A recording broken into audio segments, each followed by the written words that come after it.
Queen and Dolan. Staff recommendation that change order number one, contract 2024087 Mound Cemetery Road paving, Queen and Dolan Company. Contract is being approved and the deduct amount of $9,883.52. Physical note funding for this change order is created in the following Port Object 450405711 Park Land Improvement. Persistent. Thank you, Madam Chair. This was paving the front part of Mound Cemetery, and they're finished with the work. They got it done on their budget. The final payment is not in here because they're still waiting for the Machine Works program paperwork to come in for the final payment. So hopefully it'll be next meeting. Questions?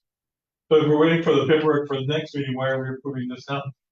This is the change order, just to get the final payment to the right number.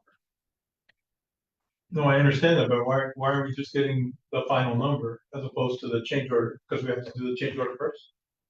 The change order has to come in before we do the final payment to get the contract at correct Okay. number. It has to be right. Any further questions? Move to approve. The motion and second to approve item 962-24. Seeing no further questions, all those in favor, please signify by saying aye. Opposed? Motion carries. Our next item on the agenda is 0964-24. Communication sponsored by the chair on behalf of the Department of Park Recreation and Culture Services, submitting change order number one, contract 2024076, Glen Street Bridge renovation, A.W. Oaks and Son contractor. Staff recommendation that change order number one to contract 2024076, Glen Street Bridge renovation, A.W. Oaks and Son contract is to be approved in the deduct amount of $6,010.20. Physical note funding for the change order is created, is credited in the following order objects 450405711 Park Land Improvement. This is a change order for the pedestrian bridge that was right by Luther High School going into Highland Park. We redid the approaches and needed to fix a wing wall on it, and they finished it under. What does quantities mean? Just the amount of materials that they're going to use for the project. It's an estimation for the bidding process, and then when it comes out, sometimes they get it done under budget, sometimes it's a little more than they expected. Okay. Any further questions from committee members? Move to approve. Second. Motion and second to approve item 0964-24. Seeing no further questions, all those in favor, please signify by saying aye. Aye. Opposed? Motion carried. Item 0986-4, communication sponsored by Chair on behalf of the Department of Park Recreation and Cultural Services, submitting final payment contract 2024076, Glen Street Bridge renovation, A.W. Oaks and Son contractors. Staff recommendation that works completed by A.W. Oaks and Son contractor on contract number 2024076, Glen Street Bridge renovation be accepted as final payment authorized for a total contract amount of $78,907. Final payment to include retainage. That's the same project we were just talking about. That's all completed to satisfaction, and we'll have your development. Move to approve. Second. Move to approve item 0986-24. Seeing no further questions or comments, all those in favor, please signify by saying aye. Aye. Opposed? Motion passes. Our next item on the agenda is 0963-24. Communication sponsored by the chair on behalf of the Department of Parks, Recreation, and Cultural Services, submitting final payment for contract 20090 Humboldt Park Basketball Court Replacement, DK Contractors, Inc. Staff recommendation to the Public Works and Services Committee that the work completed by DK Construction, Inc. contractors on contract 2024090 Humboldt Park Basketball Court Replacement be accepted and final payment authorized for a total contract amount of $69,874. Final payment to include retainage. Physical note contract 2024090 was authorized under resolution number 0358-24 dated May 7th, 2024. I have a Any question. comments or questions? Is it an average price for a basketball court, $80,000? Pretty close, yes. Yeah.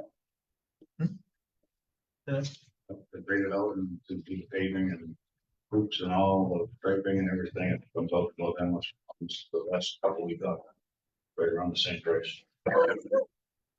Move to approve. Or you did that? I'll second. The motion and second to approve item 0963-24. Seeing no further questions, all those in favor, please signify by saying aye. Aye. Opposed? Motion passes. Our next item. Thank you. Our next item is 0988-24, communication sponsored by the chair on behalf of the Department of Public Works, submitting change order number 3 to contract 2024107 for building tuck running Bergelos Construction Contractor. Staff recommendation that change order number 3 to contract 2024107 for building tuck running Bergelos Construction Contractor be approved in the amount of $3,000. Physical note funding for this change order is available in Word Objects 45040-57200 for building tuck. If we need a moment here. Mr. Pritzlaw. Thank you, Madam Chair. We are asking for approval on change. The $3,000 is the cost to remove scaffolding that was already built for some tuck pointing work to be done on Memorial Hall. It had to be removed because presidential candidate Vance was coming in, and we had no idea. Secret Service does not notify us of these things much in advance. So, in fairness to this contractor, they didn't know this was going to happen. We didn't know this was going to happen. So this is what this change order is all about. Motion and second to approve item 0988-4. Seeing no further questions, all the rest. Is there any way we can build this to To the Secret Service? or to whoever I'll be demanded it honest. be moved? I don't know who the hell I would contact, honestly, to even get it, to even request it. We'll have you find out. And, Well, can we request to find out? And if so, to try to get reimbursement for it? I can certainly try. I'll give it my best effort. Mayor Mason. I don't know that you're gonna be able to get any blood out of that stone, but I will say moving forward, there's candidates coming from either party when they look to use our venues. We should look to sort of capture the entire cost to the city to be able to do that. It's not just hall rental, right? If it's a special project to take down the scaffold, that should be part of the lease agreement for the space. If there's additional services, considerable amounts, I don't even know exactly what the amount is, but we've spent considerable amounts on overtime in the police department this year, facilitating Secret Service. So if they want to come to our facilities, great. Love for them to come to Racine, but we should build that into the cost of using our facilities. I mean, have it be a global cost and not just the cost of it. Can we do that moving forward? Sure, I can talk to 5K. They're the ones that run that facility, and we can ask them to build that in. I mean, we also provided, yeah, 5-yard dump trucks for security and blocking off, viewpoints of the candidate coming in. So we had a lot of costs, overtime costs, employees come in. remove those vehicles and take them home. Put them back in our large garage, so, So, yeah, it's quite an effort by everybody's part.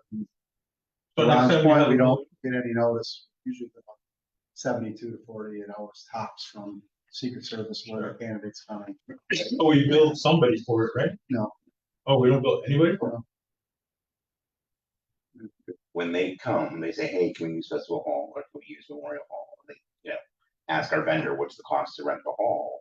I think we just need to clarify with five. I mean, I think you're right on, I agree with you 100% on this, Alder Press. Like, I mean, we should be getting the global cost to the city when they want to come in, but we're not gonna get it if we don't ask for it up front. Like, once they're long gone, the campaign go and disbanded, like, good luck finding, like. But we spent a good chunk of money on presidential level visits this year. It's exciting. It means that, Wisconsin's an exciting place and they want to come to Racine and that started that. Boy, it shouldn't be taxpayers from the village. Agree. Any further questions? I'm not sure if that's an amendment to their contract or not, or if that's just something we can bill them. So I'll do some research on Okay. And then you would advise, okay, that in the future that they should probably take those things into account before they give an estimate? that. I'll have it. Okay, thank you. Thank you. Any further questions? Move, move to approve item. It was moved and seconded, all right. Oh, okay. Discussion on the motion. Okay, 1022-24. Any further discussion on the item? Seeing none, all those in favor, please signify by saying aye. Aye. Opposed, motion passes. Our next item is 0994-24, communication sponsored by the chair on behalf of the Department of Public Works to the final payment for contract 202-2032 parking ramp maintenance structural work Inc. contract.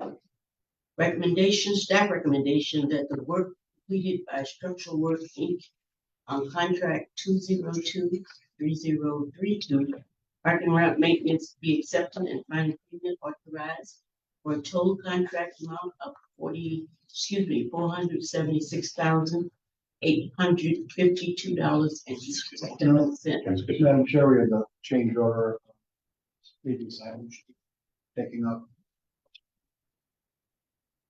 1022-24, top of page 3.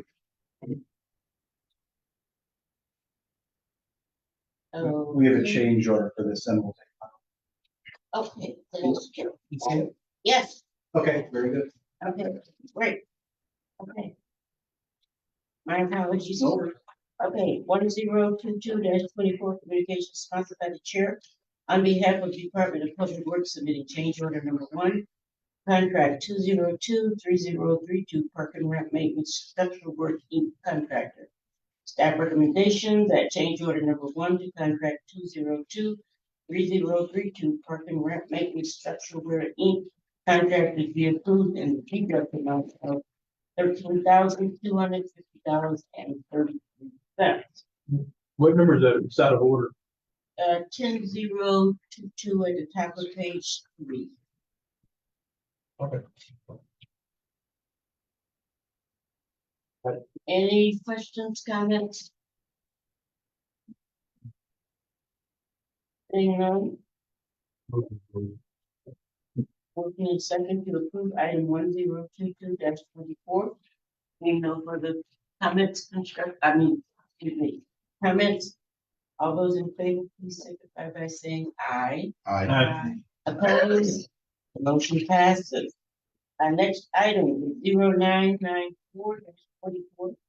Communications sponsored by the chair on behalf of the Department of Public Works, submitting final payment for contract 202-3032 parking ramp maintenance structural work contractor. Staff recommendation that the work completed by structural work on contract 202-3032 parking ramp maintenance be accepted and final payment authorized for a total contract amount of $476,852.67. Final payment to include retainage. Contract 023032 was authorized under resolution number 0163 and 23 dated March 7th, 2020. Move to approve. Second. Any questions, comments? Seeing none, all those in favor, please signify by saying aye. Aye. Opposed, motion passes.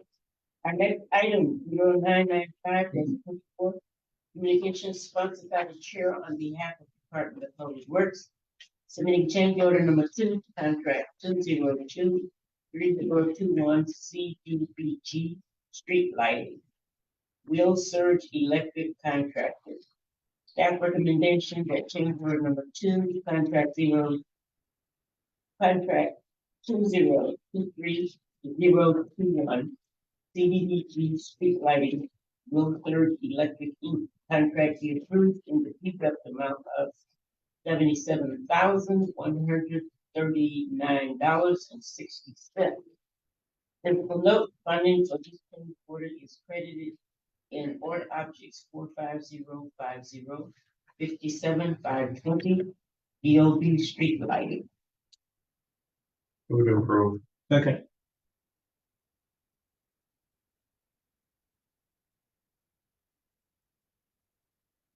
Engineer Mullen.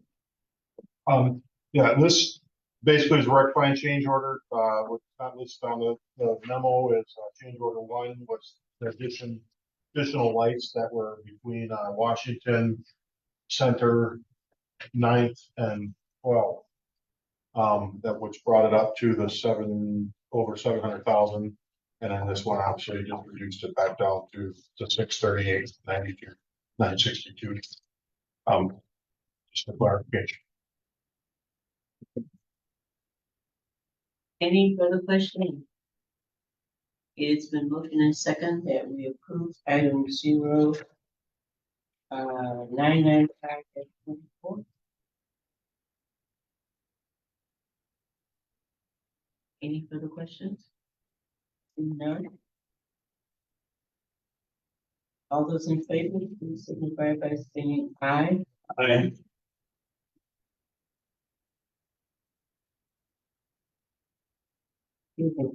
Okay. Lost my place for a minute. Okay. Pose. Seeing no opposed and no further questions. All those in favor, please signify by saying aye. Aye.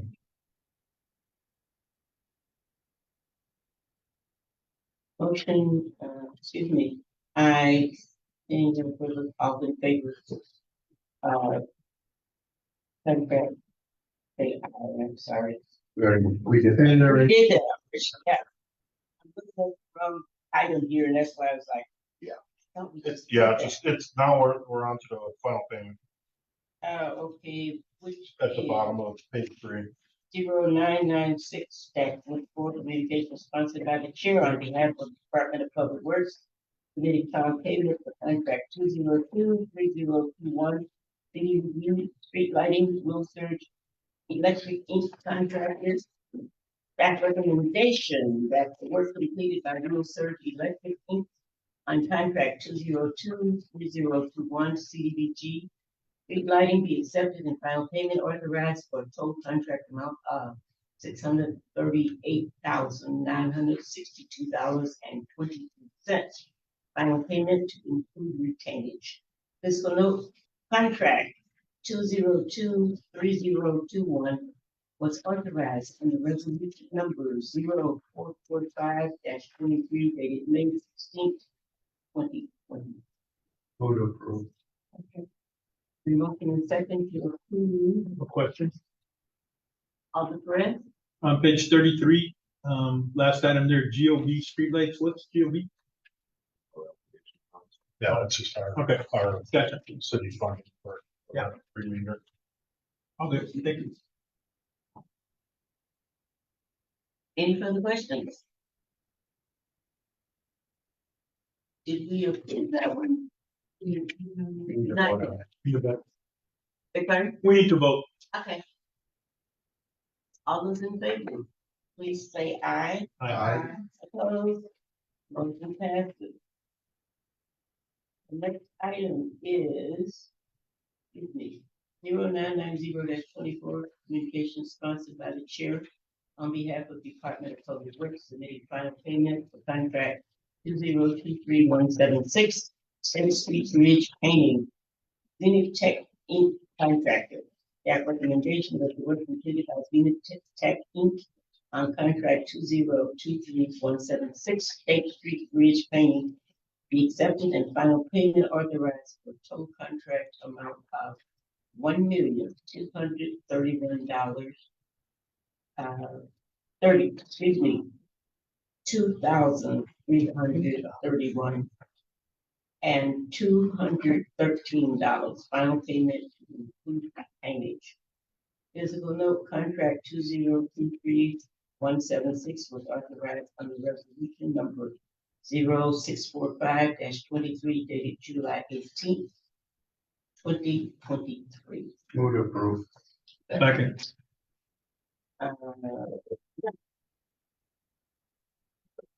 Mr. Frischlock, did you have any comments on that you would share with us, Uh, for some of our new members here? well, I don't have much, just that, the work was done to our satisfaction. There was a change order on the project, regarding structural numbers, that's really all I've got to say. I had a question. We'll file for reimbursement. Remember, The local, the bridge fund on connecting highways for the is Wolfman underfunded, so will we get the entire amount reimbursed? We'll file on January 31st and find out. We actually have a Teams meeting with WISDOT next month with a couple other communities that have lift bridges on connecting highways that are facing the same budget shortfalls. We will file for it all. I don't know if we'll get it. So. What is the average amount that usually is reimbursed at 100% is? It's all depends on how much funding is in the program. So, We've averaged about 600,000 for our bridge, for both bridges, that includes all the operating. OpEx and CapEx costs for bridges. But, I think that's going to go down, and I think it's going to go down significantly, so. It is, but, obviously, we have a $1.2 million project here, we're not gonna get all of that, so. We will be filing for all of our labor costs and operating costs to run both bridges in 2024 as well, so. So it'll just have to be paid for out of city funds, but, we're gonna have a discussion next month with DOT officials, so. Try to see how they can increase funding for the entire program, just communities all across the state. Thank you. I was gonna ask, painting the bridge is $1 billion? Well, Or it's do more than they just, do something else? it's more than just painting, they have to set up a catchment system for, all the sandblasting that occurs. And during the course of sandblasting, clearly, you probably think of it not as much as painting as coating.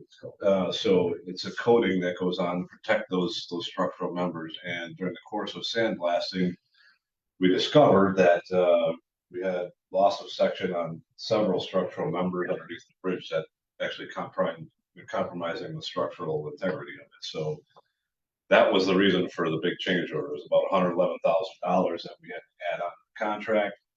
And we, as John mentioned in some of his budget discussions, we still have some issues with that bridge that we're going to have to contend with in the coming years. It's going to be expensive, but as far as this project goes, that's the history. A large part of it is that containment structure. You're blasting that steel structure in your white metal, all that paint that was on there before it can't go in the river.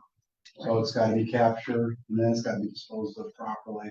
And as Ron says, we discover structural members, purlins, stringers, other things that essentially, are rusting through.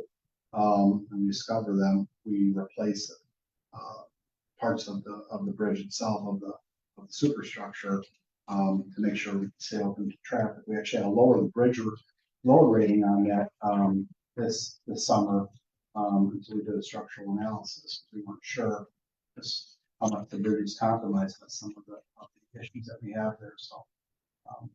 We're gonna be making an appeal to, WISDOT for funding, for a major project. It should qualify for 100% funding for this type of work. But that'll be a major project, probably between $5 and $10 million. It'll probably occur closer to the end of the decade. So we're gonna start that conversation as well. That'll be a different conversation than the one for the maintenance funding. This will be for capital funding. for this bridge. So we'll The 40-plus-year-old. so we'll be closing that bridge to traffic when the work begins. Oh, I assume so. When that project happens in 5 years or so, 4 or 5 years, yeah. Thank you. Any further questions from committee members? Seeing none, motion is in order. There was a motion, a Oh. second, I believe. Oh, Yes. we get ahead of ourselves here. I'm used to having discussions before we do a motion. My apology. Motion and second to approve item 0990-24. All those in favor, please signify by saying aye. Aye. Opposed? The motion passes. The next item is 0989-24, communication sponsored by the chair on behalf of the city engineer submitting underground utilities locating services result and award proposal. Staff recommendation that the city engineer enter into an agreement to provide underground facility locating services for the city-owned private and electrical system from January 1, 2025 to December 31st, 2025. Physical note, funding to defray the cost of these services is available in Board Object 14-012 52-100 street lighting professional service. Mr. Molitor. Yeah, this is our contract we have with a locating service. We've had the same one since, I want to say 2009 or so. We have to renew, say every 5 years with, and then the option to renew that contract, without going to solicitations for the next 4 years. And this is just the first of the 5 years. And they did not raise their prices from this current year of 2024. I guess I really don't have anything to add other than that. Move to approve. Second. Motion and second to approve item 0989-24. All those in favor, please signify by saying aye. Aye. Opposed? Motion passes. Our next item is 0991-24. Communication sponsored by the chair on behalf of the Assistant Commissioner of Public Works Operating, submitting the 2025 summary of use agreement for office space. Staff recommendation that the mayor and city clerk be authorized and directed to enter into 2025 lease agreement for rental office space of City Hall Annex and the safety building at the rental rate as submitted. Physical note, rental rates will increase in 2025 due to the consumer price index increasing by 3.22%. These leases will generate a total annual revenue of approximately $251,244.61.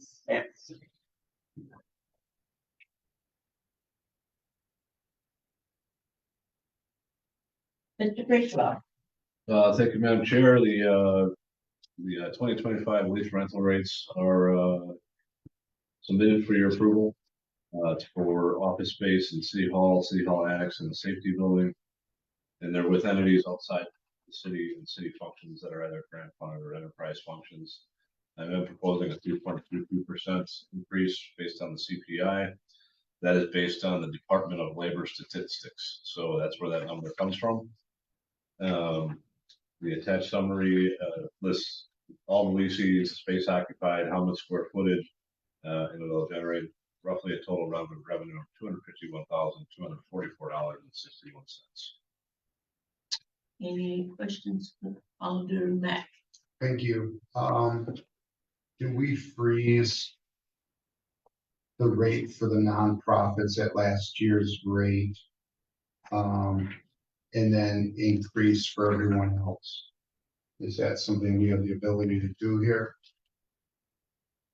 Yes, I think you'd have the ability to do really, and the only thing that we can't really touch is the Department of Corrections, because they are under contract, so. And they're not a nonprofit. I would make a Right. motion then that we would freeze the rate for the nonprofit entities at last year's rate and increase the rest by the 3.22%, with the exception of the Department of Corrections, which is a contract. Is there a second? Second, Any discussion on the motion? My only question, I think that, that's, admirable. But could you tell me the benefit of that? Would that be to keep them as lessees? Could you just share your kind of thoughts on that, please? My thought process is with the economy is the way it is and the difficulty in raising dollars out there, that it would provide some relief this year to those nonprofits. I'm not saying that we would continue that from year to year, but at least for this year, freezing them at last year's rate and then revisit it next year. Just so I'm clear, are you asking, so the increases for the other entities Would would be Follow the the- difference between what we're reducing the others by? no, it would be the 3.22%. So just leave those the same. Yeah, everything would remain the same except the nonprofits would be frozen at last year's rate. Okay.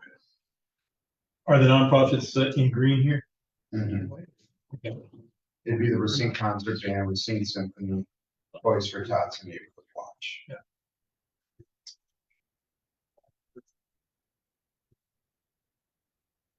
Alderman Mack, did you motion that? Yes, and it was seconded by Alderman Alderman Perez. Reyes, okay. Any further questions, comments? So I'm clear here. So this is the amount we have proposed in the budget, the revenue. To collect offset the cost of maintaining these spaces here. So it would So dip slightly for the nonprofits. It would dip, it would be broken. Well, it would be frozen at last year's rate, so you're showing a 3.22% across the board. And for those four entities, we'd have to reduce the total income next year by 3.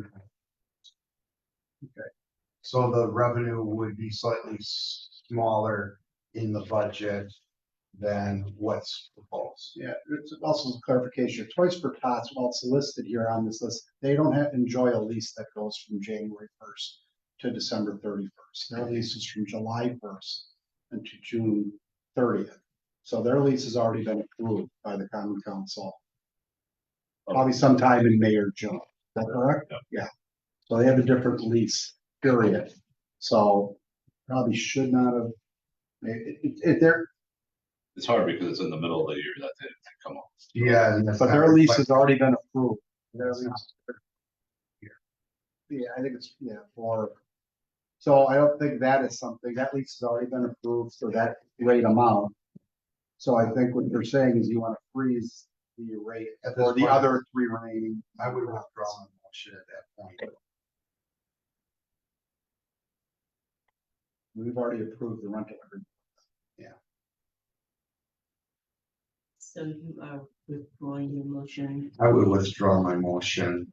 That increase would come up in July or May or June of next year. Their lease will be back before this committee probably in May or June of next year. Were they increased this year by 3.22% then, or? I don't recall what their increase was. If it was this amount, Ron, or what Their increase would have been 4.8 last year. So 4.8 and 3.2 this year, a hybrid. of that. But they've already signed for a 12 month Okay, agreed. all right. Now that I'm following, then forget I withdrew the motion. I didn't withdraw the motion. I still stand by what I'm saying then, with the exception of Toys for Tots, which will revisit that when they come back up, yes. I agree. Second one. So thank you. You motion and you second. There any questions on the motion? Seeing none, all those in favor, please signify by saying aye. Aye.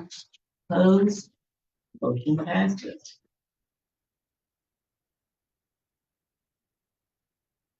Next item is 0945-24, communication sponsored by Mayor Mason requesting to adopt ordinance number 0010-24, repeal and restoration of the trees and vegetation ordinance. Attorney Leslie. Thank you, ma'am. I can start this off. City Forester is here to probably answer technical questions. if Any. The city currently has a vegetation ordinance. This proposal would amend all the trees and vegetation ordinance. It affects trees. This ordinance in brief rewrites the entire current vegetation ordinance, to clean it up and bring it to be more consistent with the way the ordinance are. Generally, if one of the big changes is it moves to change the requirement that private property owners are responsible for public trees. Right now, if you read the ordinance, you've got free and parkway in front of your house, you're responsible. This can move that as part of the entire thing and make it the city responsibility. It's described in the agenda briefing, I think, very well. So, briefly, go through the agenda briefing I'm ready. The proposed version aligns the format flow of the chapter with other newer chapters of the code, which makes it more user-friendly and consistent. The city forester under this change would be responsible for directing and controlling all aspects of public trees, including renewal, planting, removal, trimming, treating, spraying, maintenance, everything to do with trees. Any project that affects public tree requires a permit. The application for a permit that would affect a public tree is considered by the city forester. Again, the removal of the requirement that private property owners are responsible for public trees would be proposed that private property owners are responsible for trimming any private tree that obstructs the view of any intersection, traffic signs, or signals. So if they got a tree in their front yard, not the parkway, they're responsible to make sure it's so. It also includes a list of conditions that constitute a public nuisance, invasive species, infected trees, for example, and the process by which the owners are notified to cause the nuisance to be abated to move the tree. There is a tree manual. John talks about the uniform traffic signals manual or like that. Uniform manual. Very similar to that, so it adopts procedures in the tree manual with a review process for the parks boards.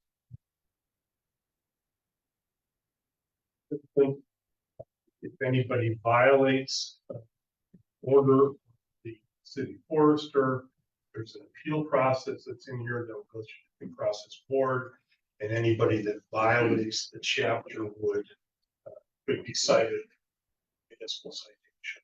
So, forfeiture of $1,000 up to.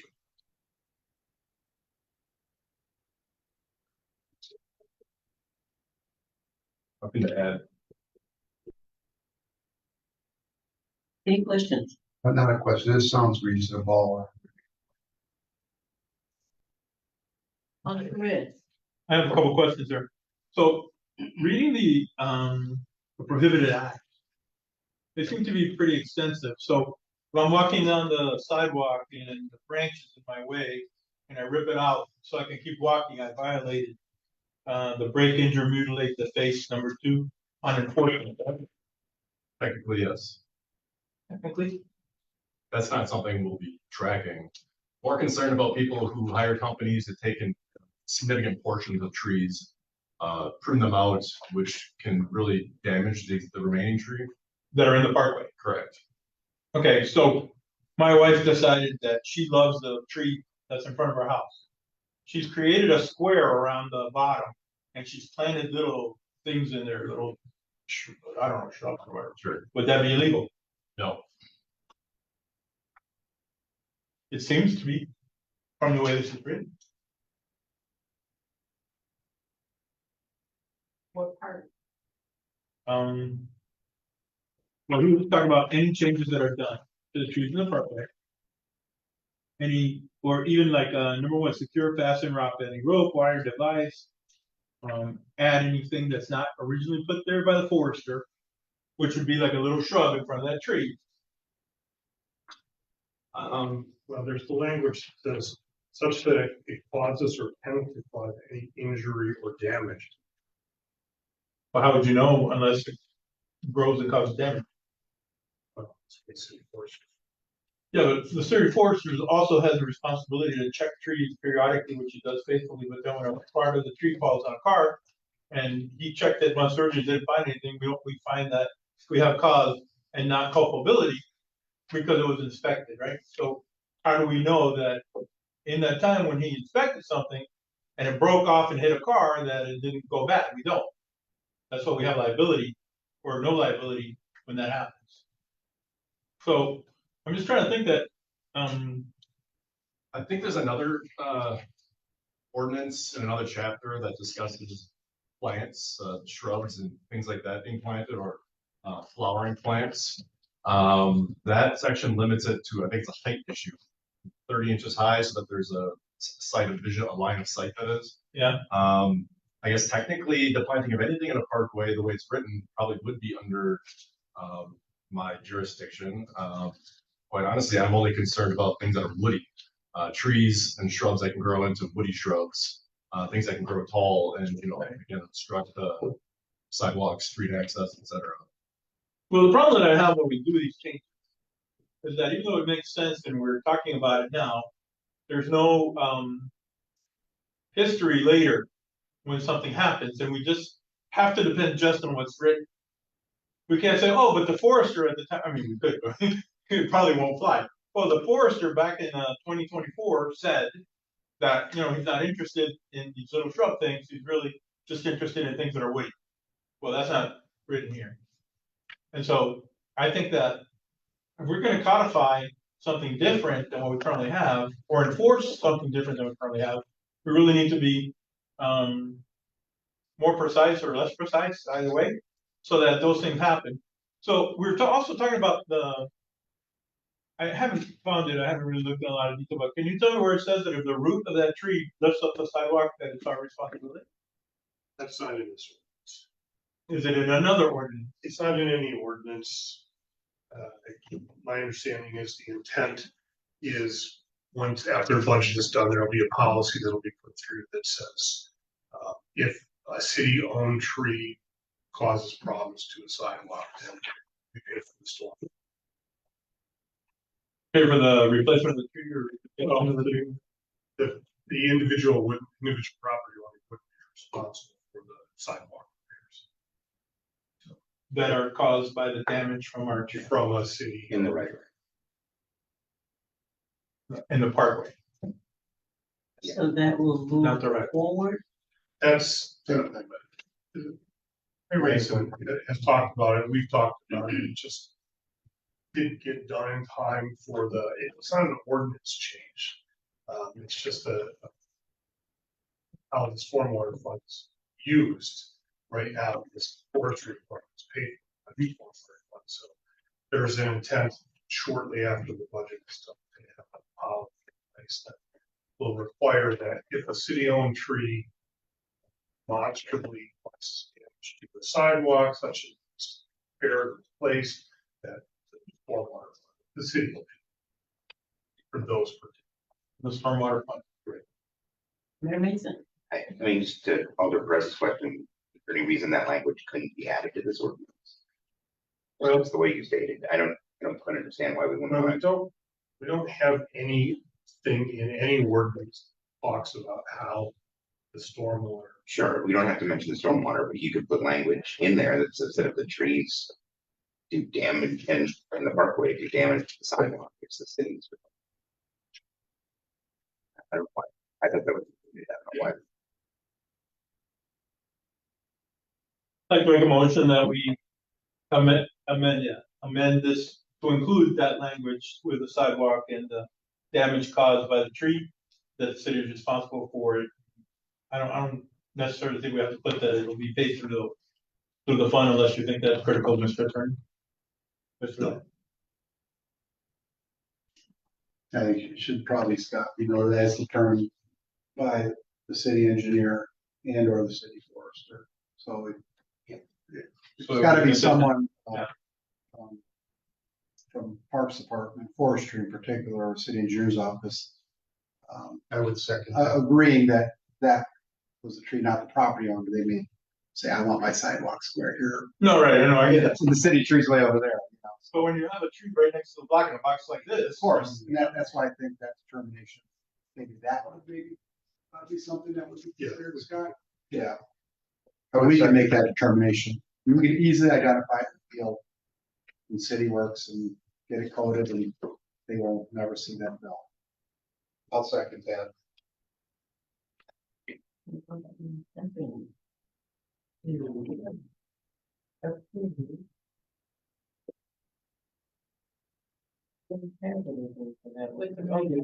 Yeah, the season vegetation. 945 dash. Oh, okay, and then we go back to that one. Made a motion for the amendment, Alderman Perez. and who seconded? I did. Okay. It has been motioned and properly seconded to amend item 0945 dash. Is that the correct one? We're gonna do.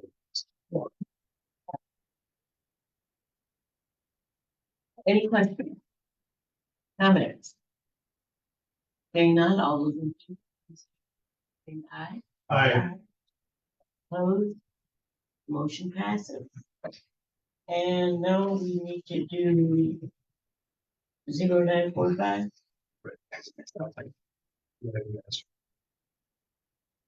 So if someone would like to, I make a motion that we will amend the. No, the vote. motion's on the table, we voted on the amendment. Now you're gonna have a vote on the motion as amended. So we don't need another motion. Right? Right, that's right. Right. We had the main motion, which we did, and then they amended it. And now we're back to the main motion as amended. So you just, Okay, unless there's more discussion, you just need to have. all right, thank you. Okay, Any question. further discussion? So what is the penalty phase? Is that included here? Or is that goes to our general penalty phase for misdemeanors or? It's the last section 102-24. Picture is to $1,000. The ordinance and registry.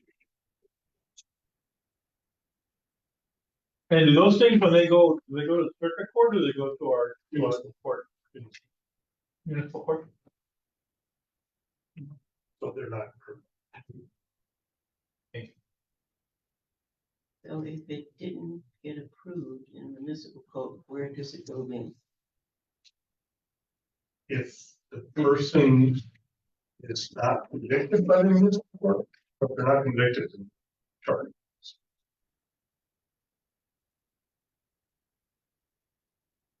Is there how do they, I mean, do they get a letter of notification from the forester? How do they get fined? How do you issue a citation? Well, there's two possible ways for citation. I mean, two possible ways to violate this. There's sort of the regulatory kind of violations of somebody getting a permit or things like that. That the forester can issue an order, remove tree, something like that. And if they want to appeal that, that will go to the due process board. Also, are you allowed to issue citations? Building department can do it. The current ordinance as written, I can issue citation, but the new revision, Under the what? the new revision does not. Why was it removed? Never done it. Well, it doesn't mean that you shouldn't have the ability to do it. It's never been something I'm aware of having ever been issued by a city commissioner. I mean, at least in the knowledge I have of the program. Is there a legal reason that the city forester cannot issue a citation since he is the resident expert on trees? If the common council were to grant him authority to do that. Citations under this. Okay, I'd like to make another amendment then. My understanding is that, in the past, when, let's say a tree's been removed, a public tree, without permission, no permit, the police department's been contacted to make first contact. Quite honestly, I do have some safety concerns with. For you issuing a citation? For me being in certain situations. But in the past, the police department has done the investigation and determined whether or not this person had been having done the work, removal, then they've been issued citations by the police department. Is that still in this ordinance, the new one? Well, that would just exist. Police department has the authority to issue citations for any violation of any. Oh. Okay, then, never mind. Any further comments, questions? Then we will move to our next item. On the motion. Okay. Who did the amendment? Austin, please. And who did the second? I did. Okay, Austin Max. Seeing no further questions, all those in favor, please signify by saying aye. Aye. Opposed? Motion passes. The next item on the agenda, 0946-24. Communication sponsored by Mayor Wilson requesting to adopt ordinance 0011-24, amendment of the large vehicle parking ordinance. The time that we. So just I mentioned that some of the issues in this ordinance will relate to the next one that you're gonna address, which is short-term parking. The proposal for the large vehicle parking ordinance. And large vehicles are defined as anything with a gross weight of 10,000 or a registered gross weight of 10,000, a length of 30 feet or greater, and width that would be wider than a traffic, essentially. Right now, there's prohibition that such vehicles cannot park for more than 30 minutes, with some exceptions. The proposal is to change it to 25 minutes by ordinance. And the reason is under state law, there are some exceptions that allow people to remain in 30-minute parking spaces for longer than 30 minutes. In fact, they could stay all day if they wanted to. And the principal exception, one that I'm aware of, somebody has a handicap parking tag, they are allowed to park anywhere in any spot that's 30 minutes or more and disregard 5 minutes. So 30-minute parking, the purpose for 30-minute parking is so people get into business parking spots. And for the businesses that have them in front of them, if somebody parks there all day long, then the purpose of that parking spot, the reason for that short-term parking is essentially ignored. Anybody that has a handicap parking spot can park in any spot that's more than 30 minutes or more without regard to time. Say that we have some problem recently with large truck that has had on it for hours in one spot. That's the reason the large vehicle issue is here. And I just would note that one of the first things I think about this, well, what if the moving vans, they're moving furniture? There's an exception. There's somebody that actively loading from the truck. School buses can park, emergency vehicle, or road machinery can park without violation. It's just, if somebody has a large truck, it's just have to move that 25 minutes.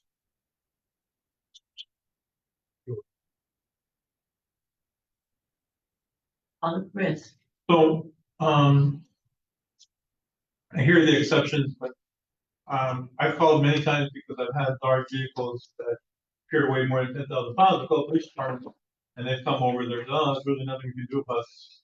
Is there a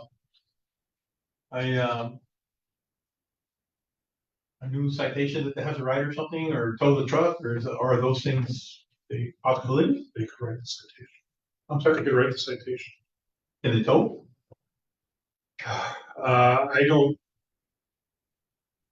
I'm not sure, to be honest.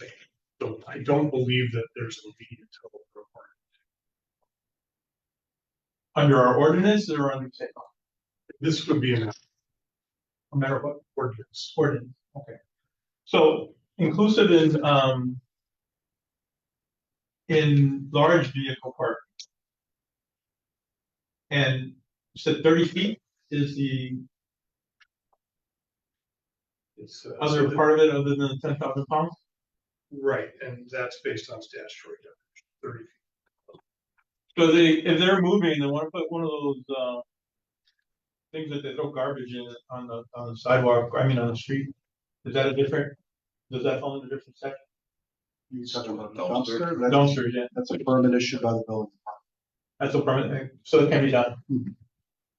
What if they have a truck parked on their property that's, like a garbage truck, let's say, that's parked in their driveway? Cause I get a lot of complaints about that in my neighborhood too.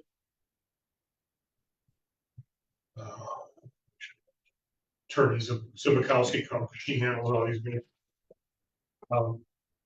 And generally speaking, people are allowed to park. Because in the past, there weren't, at least when I started on city council, they were issued citations and they apparently ignored them, but they still do it. But talking about a big vehicle. And that's why they're all parking where we're, on Washington and Ohio, where the, storage place is now. Where the Shopko used to be. I get a lot of complaints from people, from the neighbors from Shopko. They say, hey, man, I got 3, 18-wheelers there. Parked in the private parking lot. Well, in the parking lot of Shopko. Privately.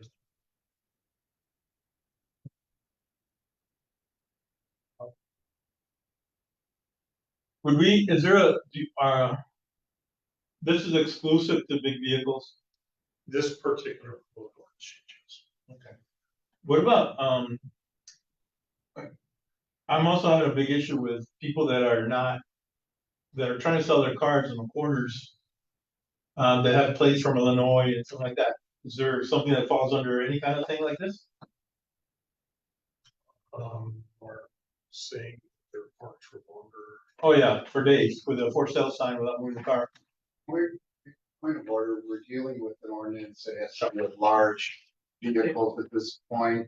This is a whole separate issue and one that I sympathize with because I get complaints similar and it's a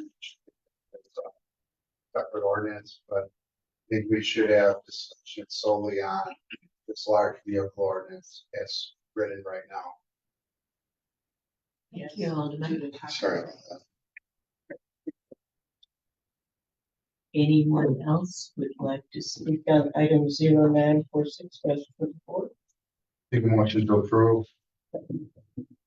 The motion is second to approve item 0946-24. All those in favor, please signify by saying aye. Opposed?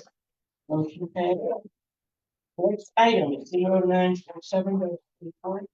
Communication sponsored by the administration requesting to adopt ordinance 0015-24 reduction of short-term parking review zone from 30 to 25 minutes. Attorney Bentley. Thank you, ma'am. This is similar to the 30 minutes, 25-minute change. I looked in our ordinances, there's about 22, I think it was different locations where 30-minute parking spaces exist, meters, in the city. In fact, look, they have been changed only one time in years, so these spots have been in effect for a long time for our businesses, basically. For the annex, there's a number of spots. 30 minutes. This would change them to 25 minutes. Again, for the issue that people are allowed to effectively ignore the short-term parking they have handicap tags. So this would just change it from 30 to 25 minutes, and therefore to the park. And there's other spots available. Who to approve? Motion and second to approve item 0947-24. Any no further discussion? All those in favor, please signify by saying aye. Aye. Opposed? Motion passed. The next item, 09-24.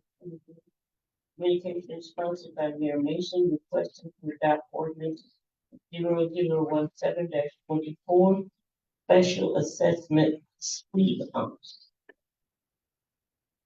Thank you, ma'am. I'm sure the commissioner will have much more to say about this than I will, but essentially this ordinance would provide a process by which certain residents may request a speed hump in front of their property, on their street. Speed hump, learned is different than a speed bump. Fly over it, slow down, speed bump, you might stop safely. But there would be a procedure in place where it only would apply to residential neighborhoods that are low speed, so it wouldn't include state highways, county road, collectors, arterials, local roads, residential neighborhoods. If 4 residents per block make the request, then there's a process by which the work department would do a traffic study to determine if it's an appropriate location, not an emergency route, not a ride bus route, school bus route. Assuming it's an appropriate location, they do temporary speed on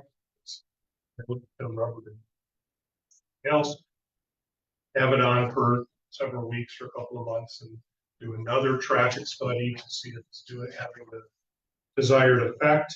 And if it is, once it's gotten past that process, then essentially there's a process by which they would go through the proposed speed humps, would go through this committee and then on to the town council for potential approval for permanent put in that, wherever that location is. And there is a special assessment that's similar to special assessments that are charged for now. That is the same. That's broadly. Alderman. Thank you. Seems to mirror the very detailed presentation that the commissioner gave us on this subject a couple months ago. At the time, floated the idea, I think, of special assessment, and I made a comment there, and I'll make the comment here. While I propose the speed hump, I have a very difficult time forcing the homeowners that are victims of these speeding cars to pay for a speed hump to slow speeders down, speeders that are breaking the law, lawbreakers. And it shouldn't fall on us as homeowners if we have issues in our block to have to pay a special assessment. So depending on what everyone else thinks, at the time it comes to make a motion, I'll make a motion to approve this, but by deleting that section on special assessments, What page is that? page 66. Item D. The rest of it, I'm great with. I think it's a great proposal and something that is needed. It's something that residents asked when I ran in April. As I sat on porches and we watched cars speeding down their street. Cars that didn't belong on that street. I mean, weren't Neighbors. neighbors. Little question also. Go ahead. So in this proposal, talked about making it a permanent hump. How do you make a permanent hump? It would either get retrofitted in the existing pavement. Or build it into the pavement. Or if that street was up for resurfacing or reconstruction, we would just do it at that time that we were rebuilding the roadway. We were overlaying it. So that's permanency. That means it's there. It's built with permanency, so it can be negotiated in the wintertime as well by public works vehicles. Particular concern is snow plowing. So these can be built to be in year round, but temporary speed humps that we've been installing this year and last year do not belong out there during the winter months. That's why when we look at these locations, they have to be seasonal. And there's no purpose or point of us going out there as a public works department and installing temporary speed humps and moving them around, in perpetuity. The purpose of getting those is to conduct a study and see if that they're and if that a permanent speed hump is needed. The only thing is there a mechanism by which to fund the permanent installation? Whether this kind of council wants to assess for it, or you want to borrow money for it, or however you want to fund it, that is your decision. It's just an option that you can consider. Some communities assess. I'm sure some communities borrow for it.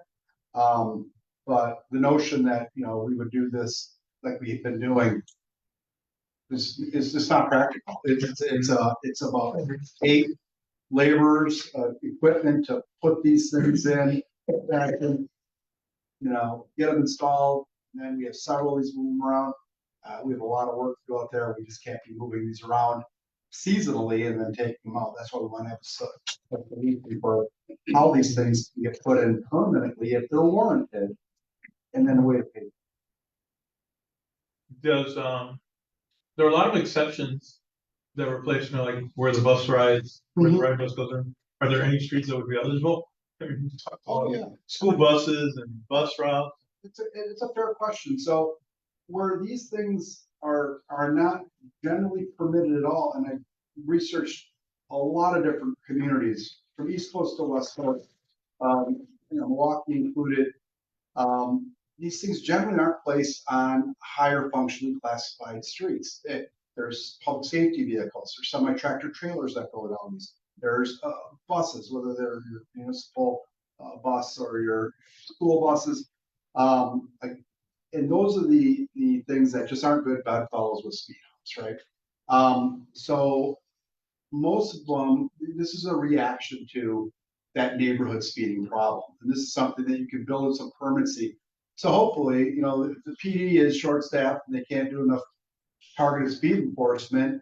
An installation like this can hopefully at least keep that from happening there. And maybe with their limited resources, they could focus on arterials, collectors, or highways. So if you're asking, there's nothing left to do, there is more than enough. I believe we have about 250 lane mile or not center line miles of streets in the city of Racine. Over 170 of them are classified functionally as local. The majority of our street network system are local streets.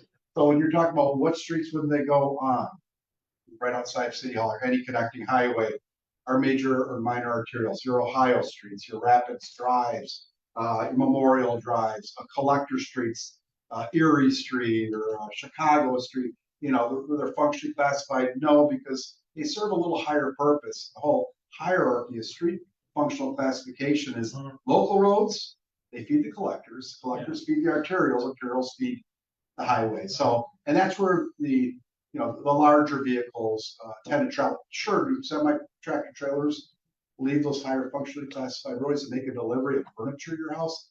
Absolutely. Will an ambulance show up on the street with the speed hump? Absolutely. But it's getting to those locations, same with the bus, getting people to work or school. You don't want to disrupt that, cause that delay in travel. And it's also not very good on the actual vehicle itself. Right. Cars, if you negotiate them and lower your speed, they're just fine. So that's kind of the intent. I don't know if that answers your question. Yeah, it does, Okay. it does, but, are we also going to measure the degradation of the road? If it's 50 or less, or 47, when you do the assessment? So if it's a bad road, we're speeding down the road, it's got Well, a there- 29-30% grade. What, are we gonna not do it because the road doesn't fit the criteria? Well, there's two schools of thought on this, and when Scott was putting this ordinance together, we talked about this quite a bit. So if, let's just say the option was that it was, you decided you were gonna assess property owners to put these in. If it's a property owner requested, a couple property owners, right, a plurality of them, hey, we want this here, and did the study and said, yeah, that's a good location. And we took it to committee for an assessment. It would have to go through a preliminary resolution. It would come before this committee, and then it would be passed on to common council, and then we'd hold a public hearing. At that point in time, we could inform the committee that say, hey, the speed hump that Alder Matt required on his block, that street's up for paving next year anyway. Or so as staff, we would recommend that one not go through for public hearing, because we're gonna rebuild the road anyway. And the cost of putting a speed hump in, when we're rebuilding a road, I'm gonna be very frank, it's inconsequential. Yeah. Whether we pave the road like this or pave it like this. So that would be as a public works, your public works official, that would be my recommendation. There's no point in assessing somebody for a speed hump, and then to have it ripped out with a road construction project later. We're gonna build the road anyway. Now, the common council say, no. Speed hump, there's probably some costs associated with that. Could we parse that out of a construction bid, and find out what that is? I guess so, we could. This was more to say, hey, these are speed humps that would be retrofitted and installed on existing roadways. That cost then would be determined, and it would be distributed on a pro rata share based on your front footage, just like we do for assessment. So like I said, I think at the committee of the whole, so it was a $15,000 installation, right? And it was a 500-foot long block. You start doing the simple math, you start breaking that down, and it would be distributed by that front foot, So Why wouldn't stop signs be more effective? stop signs are only meant to assign right away. They are not meant to control speed. It's not their intended purpose. The speed humps are put in mid-block generally, or in some cases, if the block's long enough, you can put two of them in there. But that speed hump, the stop signs are there to assign right away. That's their only purpose. They're not there to control speed. Yeah, they control speed, but people have to stop. Well, of course, because you have to assign right of way.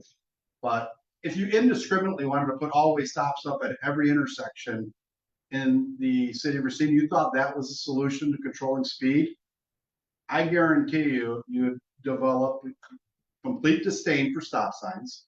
You'd see more rolling stops. You'd see more speeding between those intersections.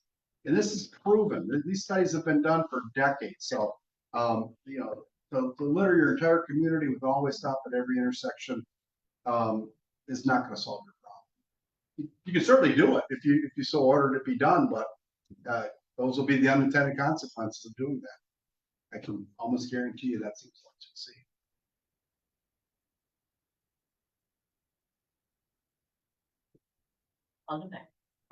Two comments on that. One is I live in a block that has a stop sign on each side, and it doesn't necessarily reduce speeding as people ramp up to get to the next stop sign. But speed humps, speed bumps are something that when I ran, I had residents asking, especially residents that go up to Milwaukee and have seen them effectively used up there, and I had not done a lot of research, and I had gone up to Milwaukee shortly afterwards, and oh wow, this is what they were talking about, and they were on those type of blocks. It's a tool in the toolbox, and I don't see why. It's not that we're gonna start rolling them out and you're gonna have them all over town, but the way it's written, and I think the commissioner did a good job of looking at this issue, is there's a mechanism there if homeowners are concerned about speed, that they have a tool that they can employ potentially. So I make a motion that we approve this ordinance with the exception of item 5E on page 66. I'm asking that that be struck regarding special assessments. That would be my motion, I'll second it. with the exception of 5E. Commissioner, Yeah, and just, to be completely transparent, when I did all this research, having the homeowner pay for it is on the one end of the spectrum, and having city taxpayers pay for it is on the other end. There are communities that do a hybrid, just so you're aware. You know, the city commits to maybe 50% of the cost, and 50% of the cost could be then appropriated to an assessment. So there is a little skin in the game, if you will. That's available to you as well. It does not have to be one or the other. Initially, that was just put in my policy procedure that we went over to as an option, but you can, you know, work on that spectrum any way you want. If you want, you know, totally city funded, totally property funded, or a hybrid in between, and to what level, those are decisions that you as alders can make as well. I just want to throw that out there. It doesn't have to be one or the other. Alderman Mack, and then Alder Perez. On the motion regarding that, I think once we implement this, and we see what the demand is for it, we can revisit a hybrid of special assessments or whatnot. But I'd be comfortable supporting this tonight with that special assessment language being stricken from the ordinance that we are presenting as part of the budget. Alder Perez, Yeah, that's what I was gonna say. all right. Then Alderman Mack, does anyone else have any questions, comments? If this is the motion as amended, if it's approved, then I believe someone will have to bring an amendment in for tomorrow's budget, because what we're showing in the CIP is assessment funded. Okay, Just so you're all aware of what's in the CIP. all right. So we put that in there as it's funded by assessment. So then you'd have to, in the assessment we put in there, we just made up a number, right? We didn't make it up. It was maybe $100,000 per Maybe couple. we- So you need to, tomorrow. yeah, you need to determine maybe what level, and then if say you were gonna GOB fund it, then how, in my mind, it would work is applications came in and we vetted these, if there was $100,000 allocated by the common council, we would put in, you know, the first $100,000 worth of that, and then you're done for the year until more funds are appropriated the following year. We could rank them, you know, there's one that's a little worse than the other as far as speeding problems, try to sort those out, but, you know, there's gonna be a limit. When it's an assessment, we can put as many as you want to assess for. It's GOB funding, we can only put in as much as you authorize us to have funding. So something to think about as well. Thank you. Mayor Mason, Alderman, you might want to make that recommendation for your motions as back. You'd rather us borrow the $100,000 to not assess it directly to the people on those blocks, but have it shared citywide. We can either do that now or we could do that tomorrow. When it comes back, but there's gonna, if we're not gonna have the funding source be the special assessment, Would there be a separate motion from this, or will we incorporate it? right in the motion. All right. So give me the word, Mayor. I mean, so you start section 580, I think you'd be replacing it with allocate up to $100,000 All right, so in capital borrowing. for the purpose of the ordinance. If I may, Mayor. Yeah. In the allocation, the funding we provided as determined by the common council for, in case maybe the following year you want to do less. Right. If you want to ratchet the program up, maybe you want to expand. I think if you put 100, are you committing yourself to 100,000 every year, Mayor? Or no? No, it's just for, I mean, this is an amendment to this year's budget, but you're right. I mean, you might want to Okay. say it for 2025, but at some point you're gonna need to use some mechanism. If you're removing the funding as an assessment tool, as a tool of assessment, you're gonna need to indicate that the funding's gotta come from somewhere, right? And so, Do I need to amend the motion or just revise? well, I would just say what we're doing here is a little bit new. We used to just do these as simple amendments in the committee of the whole and then embed them in. So by coming back to the standing committees and going back, it's Okay, if I withdraw my motion, redo it. Yeah. Right, we're seconded.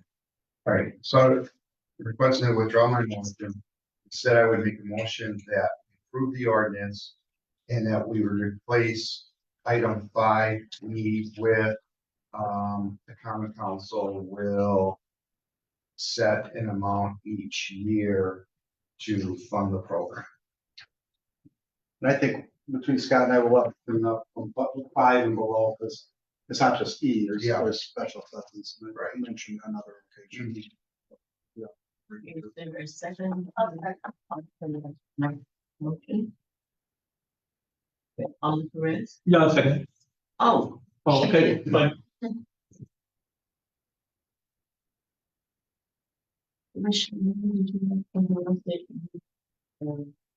What do you think was there? No, I just want to make sure, and this will come back, we'll revise it, and so it's kind of void of the whole process of going through the assessment process, and we'll still report to committee and ultimately common council how many of these are going to be installed. That's our job, but And maybe nobody takes advantage of it. That's what happens. Because I mean, there are some hoops to jump through as a homeowner if you want it on your block, regardless. yeah, you can't just be one person. You have to have several of your neighbors, because this is a permanent installation, and maybe this is that one person that just squeaky wheel you want to. There's lots of squeaky wheels because they're the ones that have to live with the installation. But if it's paid permanent. just to clarify, because I do think to that point, because I met somebody who loved the idea of a speed bump, and I met the neighbor who didn't want it at all, really frustrated that it was there. Even if we're not gonna do the special assessment, financially, I still think it's worth going through the process where 4 people on the block have to request it, and then we send out the letters and see what people think. Because if you find out there's only 2 or 3 people on the block who want it, but everybody else is like, please don't do this. I don't want to go over the speed bump every day. It's at least you're informed about what people's opinion is. It's not binding, but you're at least prepared to ask them what they think.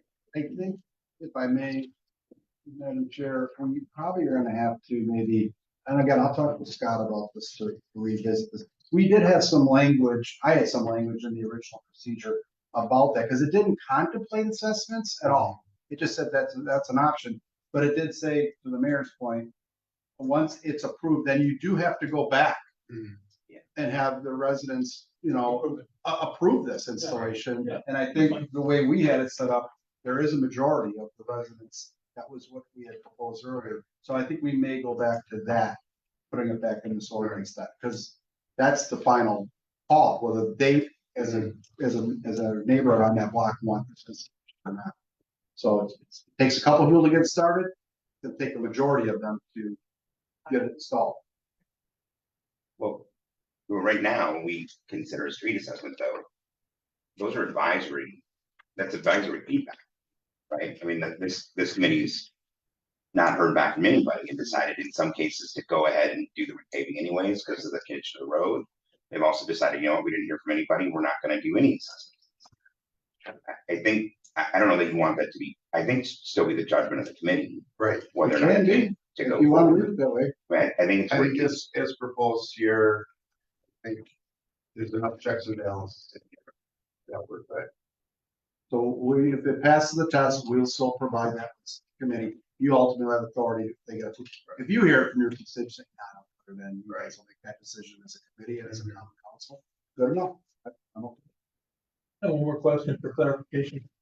Mr. Marine. A parabolic vertical traffic calming device, what's parabolic mean up?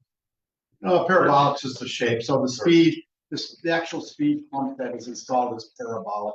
It's not like you're describing a geometric shape is what it is. A parabolic shape would be something like this. It wouldn't be this. It's a parabola. If you remember that from any math classes again. So the speed uptake's on a parabolic. Any further questions? Members? Mayor Mason, did you have another question? No, I was just commenting that parabolic's a fancy word for a home. Oh. Fancy words for kind of curvy. Okay. Seeing no further questions. All those in favor, please signify by saying aye. Aye. Opposed, motion passes. Oh, yes. Yeah. So now we have. I don't think you had a motion. No, I made a motion that deleted and approved the entire thing. So I did it as one swell swoop versus as two separate. So does he have to? All right. You're good. On back. Been a long couple of weeks here. The next item is 1022-44. Communications sponsored by the chair on behalf of the Department of Public Works submitting change order number 1. Okay.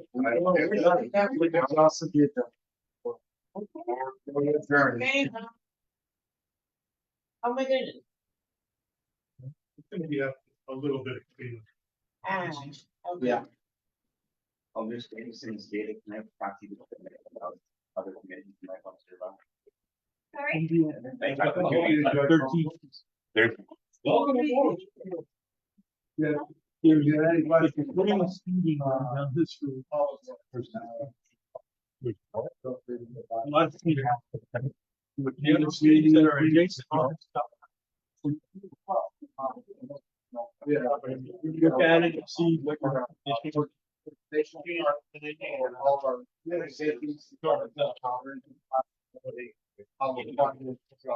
Although it's kind of late, or, you know, they're just.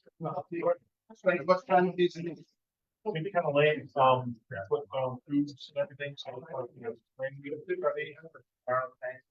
well, yeah, I'll look at it and see, we'll take a look at it in the field and, things.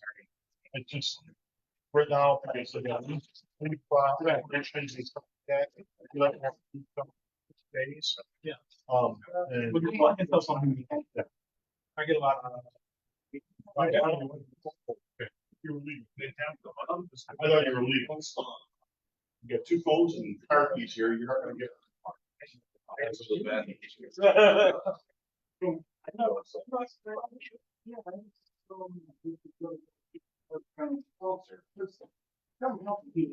Right now the elevator. So I don't want to.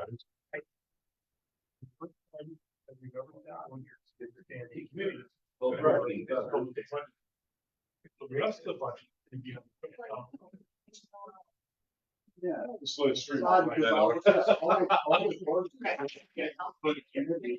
Yeah, with the example of that, you can have all of the.